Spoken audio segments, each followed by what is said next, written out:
Picture this. The year is 1958. The world is captivated by the spectacle of the FIFA World Cup, and amidst the roaring crowd and the relentless action, one man emerges from the shadows to redefine the goalkeeper position forever. Lev Yashin. Born in Moscow, Russia on October 22, 1929, Yashin's journey to become one of the greatest goalkeepers of all time was filled with remarkable highs and daunting lows.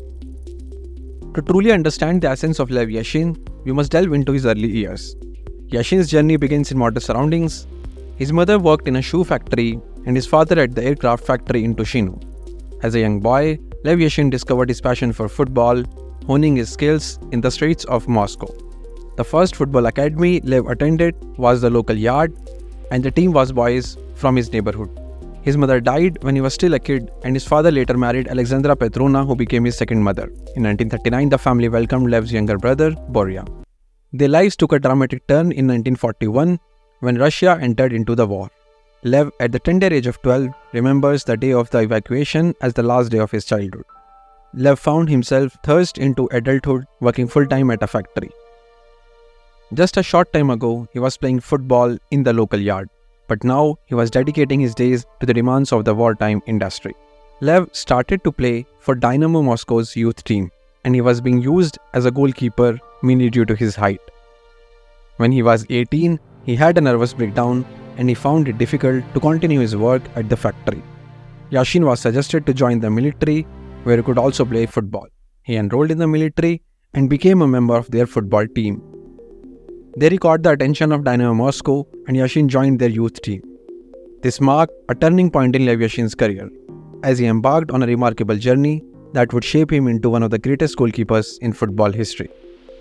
Lev Yashin joined the Moscow youth team in 1948 and in no time became popular in the youth squad of Dynamo. There he was mentored by the legendary goalkeeper Alexei Komik, also called the Tiger. In 1950, he got into the senior team, but his start there was not what anyone could expect for the greatest goalkeeper of 20th century, as he was behind the two top goalkeepers in the order, especially when the main goalkeeper was Alexei Komik himself. His debut ended in disappointment, conceding 3 goals against a team from Tbilisi. Yashin was made part of the ice hockey team. His performance was so impressive that he even received an offer to join the ice hockey team's first squad. However, in 1953, he made the ultimate decision to prioritize football. Seizing an opportunity that arose due to Komik's injury, Yashin started his first match on 2nd May 1953 as Dynamo triumphed with a 3-1 victory over Lokomotiv. He employed lightning-fast reflexes, adeptly using both his hands and feet to catch the ball. Additionally, he showcased exceptional agility within the penalty area and even utilized his head to tackle the most challenging shots. With his impressive performances, Yashin solidified his position as Dynamo's primary goalkeeper, and his talent and potential gained increasing recognition throughout the country. With his impressive performances, Yashin solidified his position as Dynamo's primary goalkeeper, and his talent and potential gained increasing recognition throughout the country. As the time went on, Yashin's popularity continued to soar, and he emerged as one of the most exciting talents of the time. In 1954, Lev Yashin's career soared to new heights. Dynamo Moscow won the league, a feat they would repeat 4 more times under Yashin's tenure in 1955, 1957, 1959 and 1963.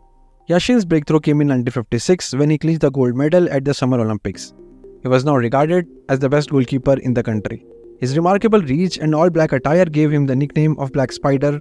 He was also called the Black Panther, but the Black Spider endured throughout his career and became the iconic term synonymous with Lev Yashin's extraordinary goalkeeping prowess. His football stardom reached its pinnacle during the 1958 World Cup. It was on this global stage that his revolutionary goalkeeper sweeper style, authoritative presence in the penalty area, and exceptional game-reading abilities truly shone, and he was regarded as the best goalkeeper in the world. One of the Yashin's standout performances in the World Cup came against the formidable Brazilian team led by the likes of Garrincha and 17-year-old Pelé. While the Soviet team suffered a 2-0 defeat, Yashin's heroics prevented a more significant margin. As he delivered a stellar display between the goalposts, his outstanding performances earned him recognition as the tournament's best goalkeeper, despite being eliminated in the quarter-finals. Continuing their success, the Soviet Union clinched the 1960 Euro Championship. Regarded as a powerhouse in European football that time, much of their triumph could be attributed to Yashin.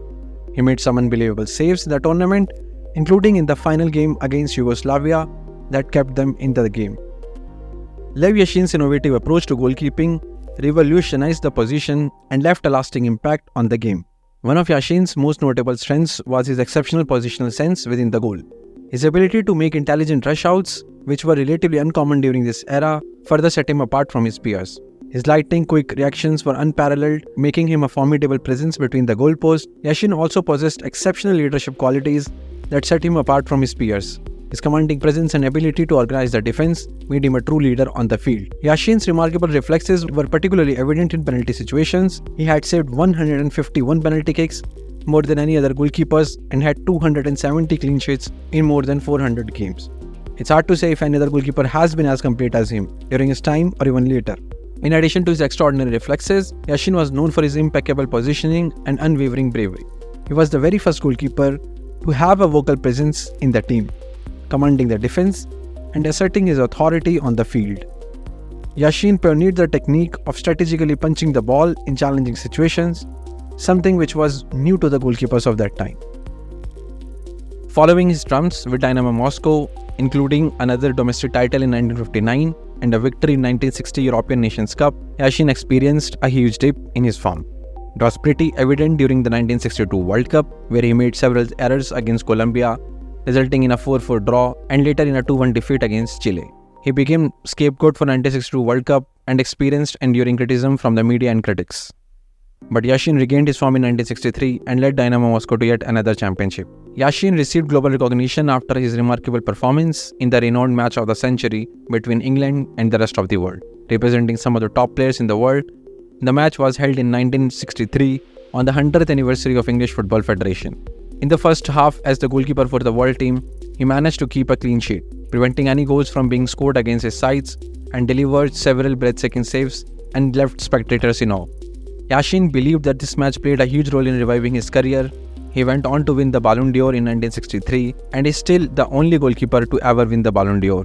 Yashin's final World Cup appearance came in 1966, where he had one of the best performances of his career and led his country to the semi-finals, which was a historic milestone for the Soviet side. Following the 1966 World Cup, Dynamo Moscow's success began to wane, coinciding with Yashin's gradual decline as well. In 1967, he received the honor of being selected for the last time in the World 11, and in 1968, he made his final appearance in FIFA 11. These accolades make the culmination of his remarkable career. At the age of 37, Yashin made the decision to wind down his playing days. On May 27, 1971, Yashin bid farewell to his illustrious career in a momentous match held at a stadium in Moscow. A staggering 103,000 spectators witnessed the game, which saw Dynamo Moscow face off against a star-studded team, comprising legends such as Pelé, Eusebio, and Franz Beckenbauer. The match concluded with a 2-2 draw, and as Yashin left the field, he passed on his gloves to the young goalkeeper Vladimir Pilgi, symbolically designated him as his official successor. Yashin received the prestigious title of Master of Sport and was honored with the Order of Lenin for his exceptional contribution to the sport. He later joined the Soviet Military of Sports for a brief duration and then remained associated with Dynamo Moscow, serving in various administrative capacities within the club. But Yashin encountered numerous challenges in his later years, primarily due to disagreements with the club chairman, whose political influence posed obstacles in Yashin's life. These difficulties included the refusal to grant his wife a visa, resulting in Yashin being unable to travel abroad on several occasions, even missing out on important events such as Dinozov's farewell match.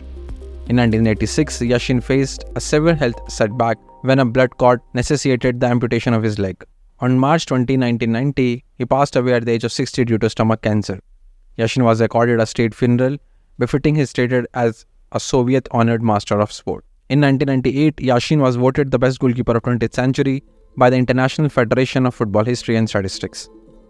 In 1997, a statue of Yashin was unveiled at Luzhniki Stadium, followed by another statue at Central Dynamo Stadium in 1999. Later, the prestigious VTB Arena was officially named Lev Yashin Stadium, serving as a testament to his lasting impact. Numerous streets across Russian cities bearing Yashin's name, paying tribute to his remarkable career. Multiple monuments of Yashin can be found both within Russia and abroad. Yashin appeared on the official World Cup 2018 poster released in November 2017.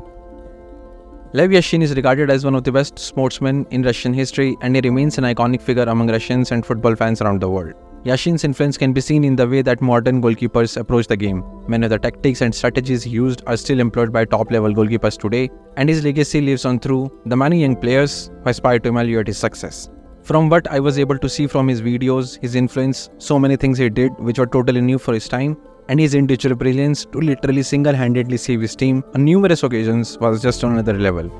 Yashin's remarkable style of play transformed goalkeeping into an art form.